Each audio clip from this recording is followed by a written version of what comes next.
સૌથી પહેલા એક એવું નામ જેનું નામ પડતા જ લાખો ભક્તો ઉમટી પડે, ચહેરો ચમકાવવાનો સ્ટન્ટ જેનો એક ઝલક માટે લોકો કલાકો સુધી રાહ જુએ, અને એક એવો દરબાર કે જ્યાં ભક્તિ સાથે વિવાદ પણ એટલો ચર્ચામાં રહે છે. આજથી ફરી એકવાર ગુજરાતમાં સર્જાયું છે બાબા બાગેશ્વરનો દિવ્ય દરબાર. રાજકોટ બન્યું છે તેનું સાક્ષી, પણ આ વખતે ચર્ચા માત્ર કથાની નથી, ચર્ચા છે પડકારની, વિરોધની અને સીધા સવાલની. શું થઈ રહ્યું છે આવું જોઈએ, જાણીએ, સમજીએ.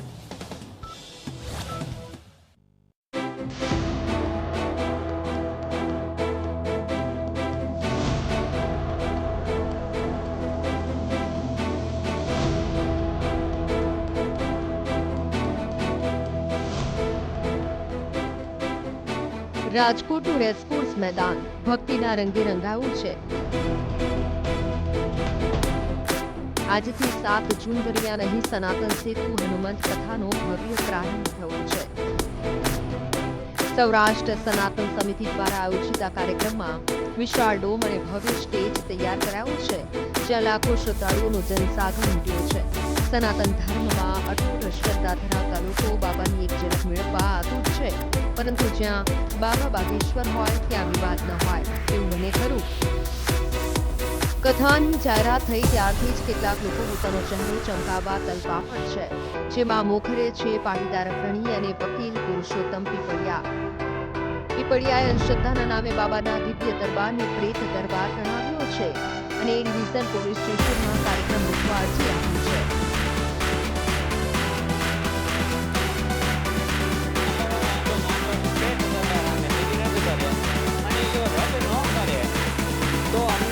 મીડિયા દ્વારા આમંત્રણ આપવામાં આવ્યું, કોઈ લેખિત મૌખિક કાંઈ રીતે આમંત્રણ આપવામાં આવ્યું નથી, તો અમને પોલીસ પ્રોટેક્શન સાથે ત્યાં જવાની પરવાનગી આપે પોલીસ. જો પોલીસ પ્રોટેક્શન નહીં મળે તો હું એમ કહીશ. એટલું જ નહીં, ચહેરો ચમકાવવા તેવી બાબાના પ્રશ્નો પડકાર છે. આયોજકોએ પડકાર જેવી કહ્યું કે જેને આપવું હોય તે આવીને પઢાવી પીપળિયા વીઆઈપી પાસ અને સ્પેશિયલ સુરક્ષાની માંગ કરી રહ્યા છે. ત્યારે સત્ય છે કે અહીં કોઈની પર્સનલ આમંત્રણ અપાયું જ નથી. સનાતન ધર્મ સતયુગ, દ્વાપર, ત્રેતા અને કળયુગ, સનાતનની ઉપર પ્રહાર કરવાવાળા સનાતનીઓ જ છે.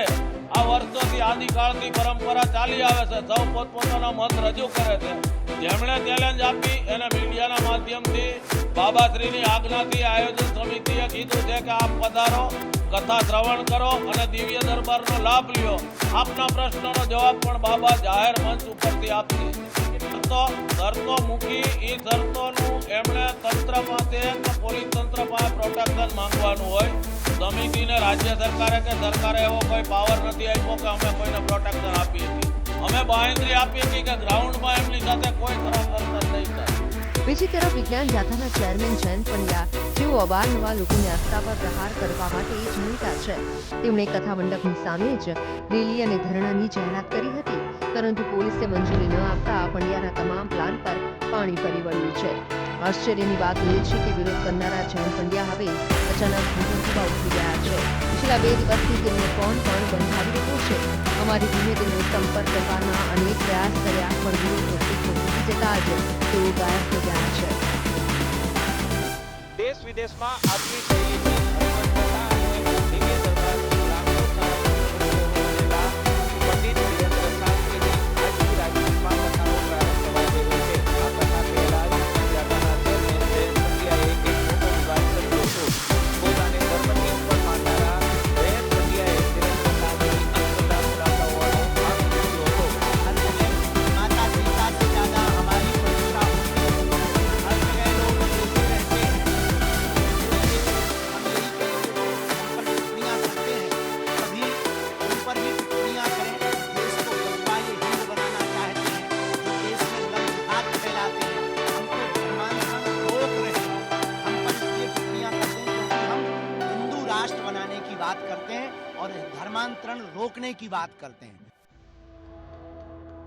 વિરોધ કરનારા વિરોધ કરતા રહ્યા, પરંતુ પંડિત ધીરેન્દ્ર શાસ્ત્રીના દરબારમાં ઉમટેલી આ સ્વયંભૂ જનમેદની સાબિતી છે કે લોકોની આસ્થા અડગ છે.